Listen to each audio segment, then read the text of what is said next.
मैंने बोला मैकेनिक बन जाओ सेंटेंस के। अगर पूरा सेंटेंस खोल खाल के पता नहीं है कि ये वर्ड यहाँ पे क्यों लगा है, तो you are not good to go. So is and are the words which denote the time. जो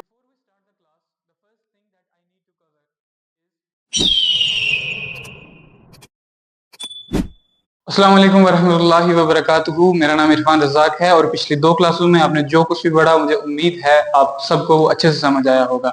चलो आज की क्लास शुरू करते हैं। आज एक बहुत सिंपल और बहुत बेसिक सा टॉपिक और बहुत शॉर्ट सी वीडियो होने वाली है। पिछले 2 वीडियो की तरह ये बड़ा लेक्चर नहीं होने वाला है। एक छोटा सा कंसेप्ट अंडरस्टैंड करना है। जो कुछ भी हमने पीछे पढ़ा है उसमें एक लॉजिक के साथ हमने कुछ चीजें समझी हैं। आज उससे थोड़ा हटके एक और कंसेप्ट है इंग्लिश में, अगर वो हमारे सामने आता है तो उससे कैसे डील करेंगे, हम आज वो सीखने वाले हैं। उससे पहले एक छोटी सी अनाउंसमेंट है। जितने भी लोगों ने पिछली 2 क्लासेस कंप्लीट देखी हैं और उन्हें सारा अच्छे से समझ आ गया है, उनके लिए मैं रिकमेंड करता हूँ this book. This is the course book जो मैं यहाँ पे ऑफलाइन कोर्स प्रोवाइड करता हूँ। उन बच्चों के लिए ये बुक होती है। जो भी मैं यहाँ पे ग्रामर समझाता हूँ टू स्पीक दिस फ्लुएंटली, उनको ये बुक बहुत ज्यादा हेल्प करती है। सेंटेंस डिजाइन कैसे करने हैं, फ्रेम कैसे करने हैं, क्योंकि 40 मिनट की क्लास में every single thing has to be covered. हर एग्जांपल आपको डिटेल में दी जाए इतना पॉसिबल नहीं है। It will take 2 hours completely. तो this is the solution for every single problem that will fall in front of you. तो ये बुक है। जो लोग रीच आउट नहीं कर सकते, they can text me in the on the Instagram. मैं उन्हें डायरेक्टली रिप्लाई दूंगा या फिर इसका पीडीएफ उनको मैं पीडीएफ फाइल में तो प्रोवाइड कर ही सकता हूँ, या फिर आप मुझे डायरेक्ट एकेडमी में आके मिले, मेरे ऑफिस में आए, book will be provided to you. तो चलो जंप इन करते हैं और समझते हैं आज की क्लास किस पे होने वाली है। आज हम समझने वाले हैं एग्जिस्टेंस। एग्जिस्टेंस असल में एक ऐसा कंसेप्ट है जहां पे हम सब्जेक्ट का पहले इस्तेमाल नहीं करते। आपने ध्यान दिया होगा, मैंने पहले बोला था कि अगर कोई भी सेंटेंस इंग्लिश में फ्रेम करना हो, सबसे पहली चीज जो हम वहां पे यूज करते हैं वो बोलते हैं सब्जेक्ट। सब्जेक्ट का यूज करना बहुत ज्यादा इंपॉर्टेंट है और सब्जेक्ट से ही पूरा सेंटेंस फ्रेम होता है। मैंने 8 बेसिक सब्जेक्ट बताए थे। वो कौन कौन से थे? I, we, you, they, he, she, it and name. और इसी तरह बोला था इन्हीं फिंगरटिप पे इसी के साथ ऐसे ही याद करने हैं ये सब्जेक्ट। सो आई होप आपको अंडरस्टैंड हुए होंगे और आपने याद भी किए होंगे। What were they? I, we, you, they, he, she, it, name. These were the 8 basic subject और जिसके ऊपर पूरा सेंटेंस फ्रेम किया जाता है। सो सबसे पहली चीज जो हम एक सेंटेंस को बनाने के लिए यूज करते हैं, that we need a subject. After that हमें पता होना चाहिए टाइम क्या है। ध्यान देना, हम अभी इंट्रोडक्शन पार्ट समझ रहे हैं। We are not talking about work part. Action की बात नहीं होगी, काम की बात नहीं होगी, सिर्फ इंट्रोडक्शन की बात होगी। मैंने स्टार्टिंग में जब वर्क पढ़ाया था तो 2 चीजें बहुत पहले से अंडरस्टैंड की थी कि वर्क कहता है state of being, state of action. State of being introduction, state of action work. Work को हम नहीं समझ रहे अभी। अभी हम सिर्फ इंट्रोडक्शन पार्ट पे फोकस कर रहे हैं। तो समझो, जब एग्जिस्टेंस की बात होगी, टाइम की बात करेंगे, तो कौन से ऐसे वर्ड हैं जिससे हमें टाइम का पता चलता है। जैसे अगर मैं वर्क पार्ट की बात करूं, एक्शन पार्ट की बात करूं, तो वहां पे हमने verb 1, first form of verb, second form of verb, third form of verb, S form of verb या फिर आईएनजी फॉर्म ऑफ वर्ब से पता चलता है कि ये टाइम कौन सा है। बट यहां पे अगर इंट्रोडक्शन की बात करूं मैं, इंट्रोडक्शन में ऐसा नहीं है। इंट्रोडक्शन में अगर आपको समझना है कि कौन सा टाइम है, तो आपको ऑक्सिलरी समझने पड़ेंगे, आपको टाइम वर्ड समझने पड़ेंगे। टाइम वर्ड कौन कौन से हैं? Is, am, are for the present, was, were for the past and will be for the future. इस पे एक डिटेल क्लास में लेने वाला हूं अपकमिंग सेशंस में। अभी तक सिर्फ इतना अंडरस्टैंड करो कि इंट्रोडक्शन पढ़ रहे हैं। इंट्रोडक्शन में अगर टाइम पता करना हो तो ऑक्सिलरीज का समझ में आना जरूरी है। और ऑक्सिलरीज कौन कौन से हैं? Is, am, are for the present, was, were for the past and will be for the future. और तीसरी सबसे इंपॉर्टेंट बात बताई थी मैंने कि आपको ऑब्जेक्ट, बात किस पे हो रही है। जैसे सब्जेक्ट मैं बात कर रहा हूं, टाइम कौन से वक्त में कर रहा हूं, और ऑब्जेक्ट किसके बारे में कर रहा हूं। मैं अपनी बात कर रहा हूं अपने क्लासेस लेने के बारे में का, आई एम टेकिंग क्लासेस। तो इस तरह से सब्जेक्ट, टाइम एंड ऑब्जेक्ट, ये 3 चीजें एक सेंटेंस को कंप्लीट बनाती हैं और इन्हीं 3 चीजों के बेसिस पे हम एक सेंटेंस को फ्रेम करते हैं। लेकिन एग्जिस्टेंस में ऐसा नहीं। एग्जिस्टेंस कहता है कि आप सेंटेंस तो फ्रेम करोगे लेकिन आप सब्जेक्ट का इस्तेमाल नहीं करोगे। भैया जी अगर सब्जेक्ट का इस्तेमाल नहीं करेंगे तो क्या करेंगे? चलो अंडरस्टैंड करते हैं। अगर मैं बोलूं कि असल में सब्जेक्ट है क्या, सब्जेक्ट असल में है प्रोनाउन।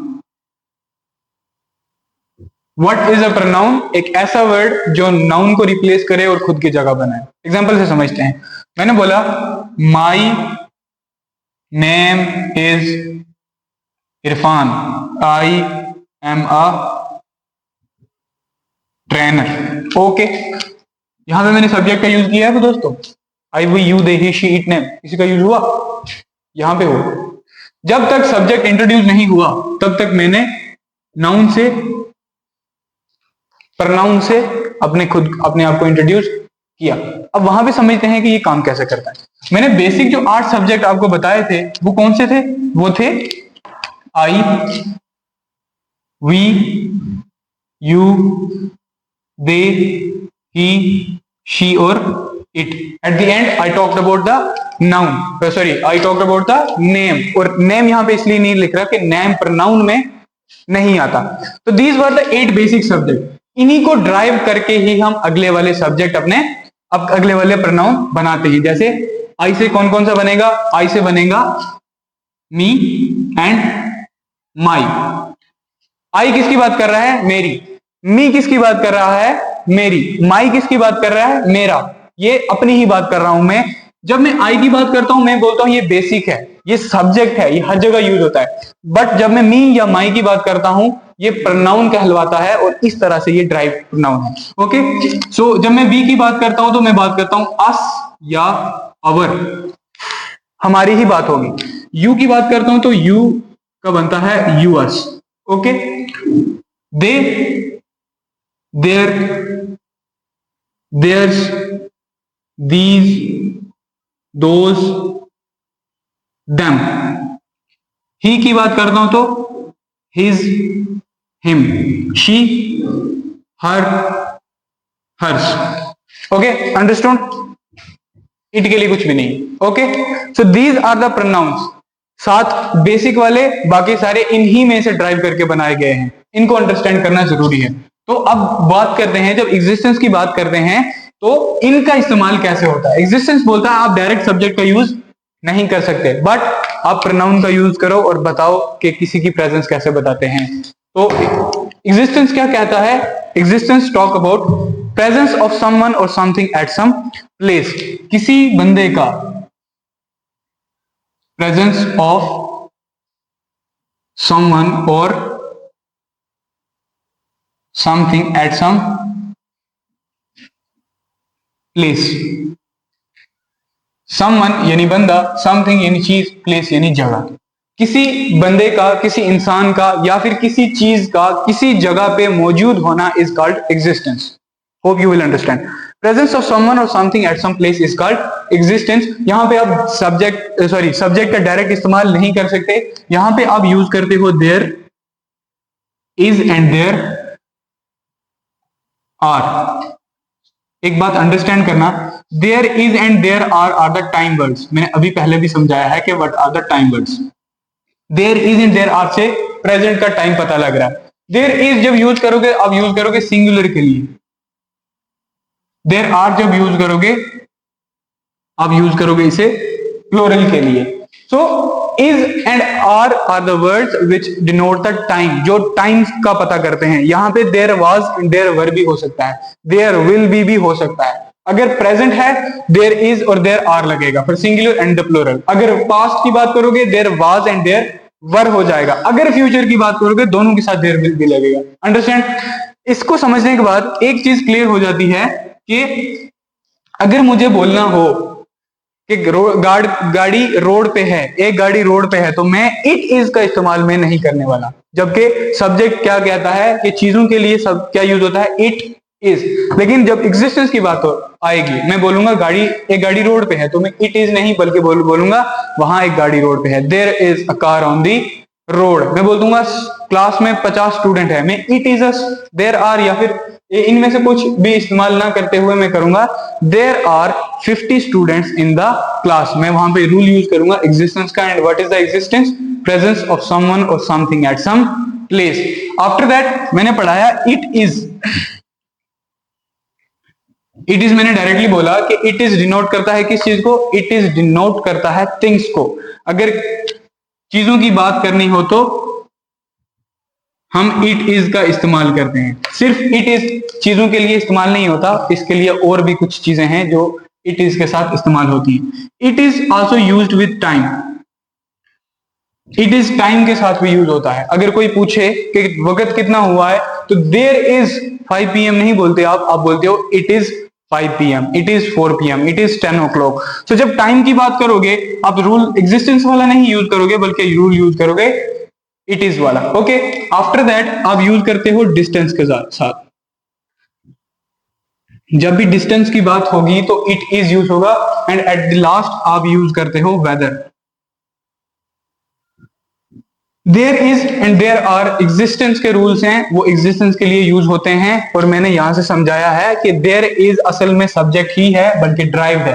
ये देखो देयर और बाकी आगे टाइम वर्ड्स हैं। सो जैसे मैंने माई नेम इज इरफान में माई यूज किया था, कहां से ये माई यूज किया था just to make the pronoun, just to make the subject reliable. उसी तरह से मैंने यहाँ पे एग्जिस्टेंस के रूल से दे का ही बात दे के कॉन्टेक्स्ट की ही हो रही है बट वर्ड देयर यूज हो रहा है यहाँ पे, एग्जिस्टेंस का रूल यूज हो रहा है यहाँ पे। Okay, so there is and there are. उसके बाद things for time, things time distance और वेदर के लिए आप इट इज यूज करोगे। Let's take an example, there is a car on the road, there are some students in the class, things it is a marker, time it is 7 o'clock, distance it is 5 kilometre to my home। हाँ, एक ध्यान रखना distance में बहुत पंगा होता है कि ये होता है आप देर आर या देर इज यूज करने लगते हो कि there is 5 kilometre to my home, ना वो गलत है, तो एरर है वो। यहाँ पे आप डिस्टेंस का रूल यूज करोगे और इट इज यूज करोगे हमेशा। क्या बोलोगे? It is 5 kilometre to my home. तो जब भी वेदर की बात करोगे तब भी आप बात करोगे इट इज की। जैसे बाहर बहुत ज्यादा धूप हो रही है तो इट इज सनी, ठंड है तो it is cold, it is hot, it is raining outside. Okay, these are the subject जो आप इस्तेमाल करने वाले हो एग्जिस्टेंस के लिए। जब भी आप एग्जिस्टेंस पढ़ते हो तब अगर आप ध्यान से एक चीज पे ध्यान दो, चलो पहले एग्जांपल लिखते हैं और उस पर ध्यान देते हैं वो क्या है। मैं लिखता हूं there is a pen in my hand, लिखता हूं there are some student in the class, there is a car on the road, there is a mobile phone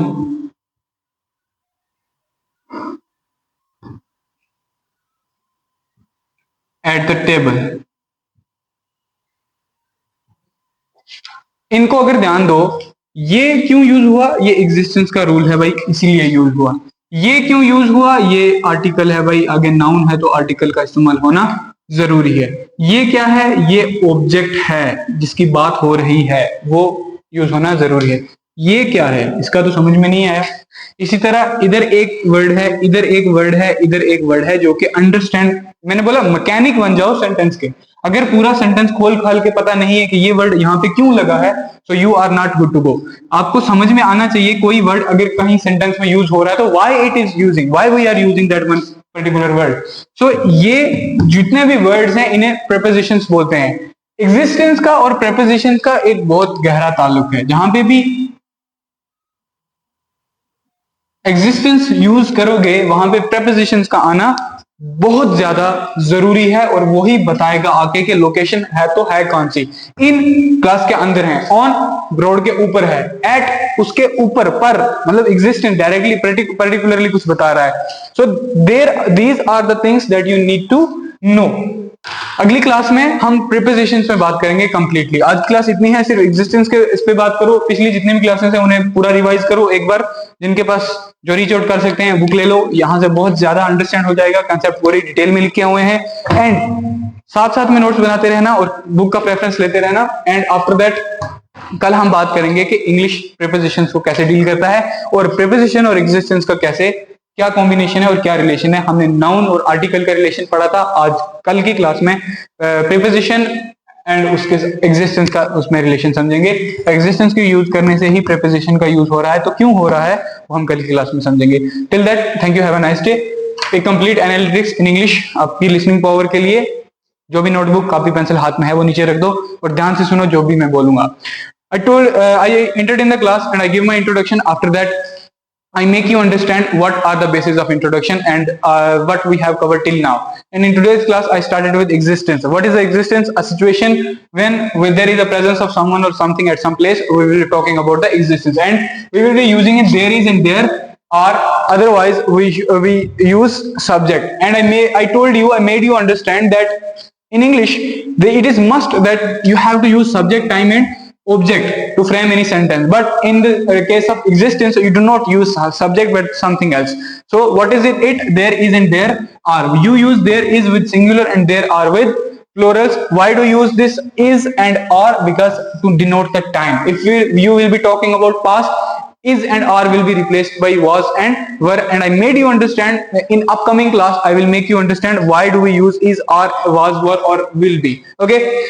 Singular and plural have to be understood. After that, I make you understand that as we talked about before in noun section, when we will be talking about when I was teaching about that class, and I taught you that it is used with things, and there are many other things that it is denote. It is denote the time as well. If you will be talking about any particular time, so you have to use it is there. And if you will be talking about distance, there you have to use it is. And if you will be talking about weather, you have to use it is. That was all about today's class. Thank you. Have a nice day.